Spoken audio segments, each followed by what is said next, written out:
Strategi pelaksanaan 3 pada pasien risiko perilaku kekerasan dengan cara mengontrol marah secara spiritual.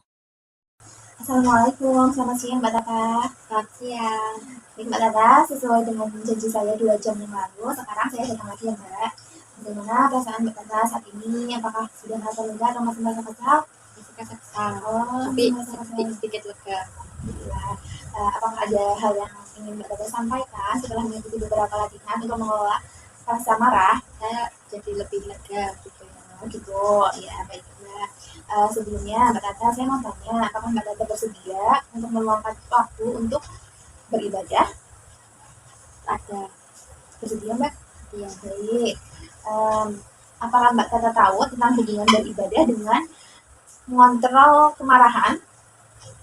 Tidak tahu. Oh, tidak tahu ya Mbak. Jadi nanti akan saya jelaskan apa hubungannya beribadah dengan cara mengontrol kemarahan. Nah, apakah Mbak Tata sanggup untuk melaksanakan ibadah secara rutin? Sanggup. Baik. Bagaimana dengan latihan-latihan yang sebelumnya? Apakah sudah Mbak Tata praktikkan? Ya. Alhamdulillah. Sekarang kita akan berlatih cara lain untuk menjaga rasa marah, yaitu dengan ibadah. Dimana untuk tempatnya di sini saja ya Mbak.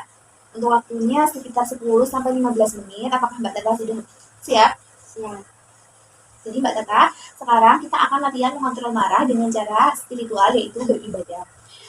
Kalau marah sudah dapat disalurkan secara fisik dan bisa disalurkan juga secara verbal, maka Mbak Tata dapat menambahkan dengan berdoa agar diberikan kesembuhan. Beribadah dapat lebih membantu untuk mengontrol marah yang Mbak Tata rasakan.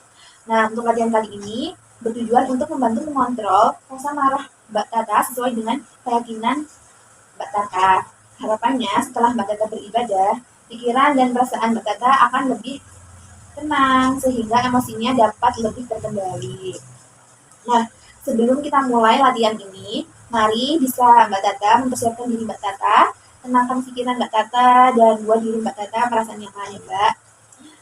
Coba Mbak Tata bisa ceritakan apakah Mbak Tata biasanya ibadah apa yang biasanya Mbak Tata lakukan?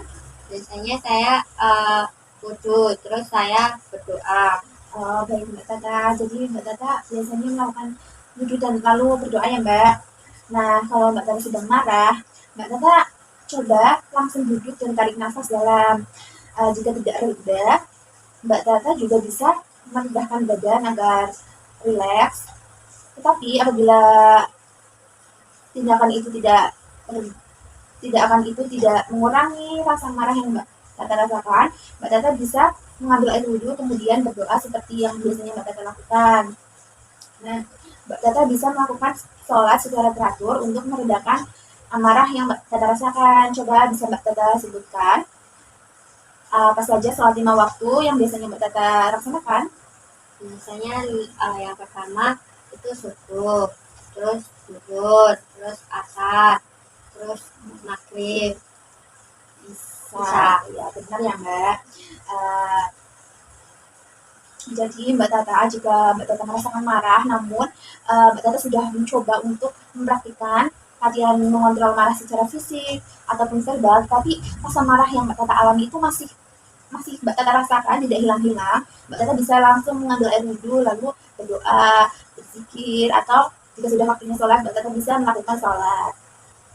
Jadi bagaimana perasaan Mbak Tata setelah membahas cara 3 ini, yaitu mengontrol amarah dengan cara beribadah? Rasanya saya lebih tahu dan saya lebih lega. Alhamdulillah juga seperti itu.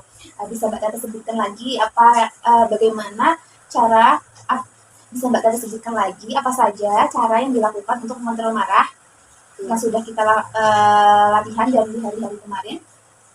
Yang pertama itu menarik napas dalam. Terus yang kedua melepaskan atau mencurahkan perasaan. Iya. Terus yang ketiga dengan cara spiritual, dengan cara kalau misalkan saya marah, kalau tidak ada, saya bisa wudhu dan saya doa. Ya, kepada Allah ya Mbak. Ya, betul sekali ya Mbak. Jadi bisa Mbak Tata tambahkan ke jadwal harian Mbak Tata. Setelah ini bisa Mbak Tata praktikkan ya Mbak, apabila Mbak Tata merasakan tanda-tanda marah yang yang membuat Mbak Tata kesal. Selanjutnya, pada pertemuan berikutnya, kita akan berlatih untuk cara meminum obat secara rutin dan teratur. Jadi besok kita ketemu lagi ya Mbak Tata untuk membahas cara yang keempat, yaitu patuh minum obat. Mbak Tata maunya jam berapa besok? Besok jam 11. Oh, jam 11 aja, baik. Nanti kita bahas cara penggunaan obat yang tepat untuk mengontrol marah ya Mbak. Kalau begitu, saya kembali ke ruang perawat. Apabila ada yang ingin Mbak Tata butuhkan atau Mbak Tata ingin bercerita dengan saya ada di ruangan perawat. Kita pamit dulu ya Mbak, sampai jumpa besok. Terima kasih ya, Sus. Ya, sama-sama.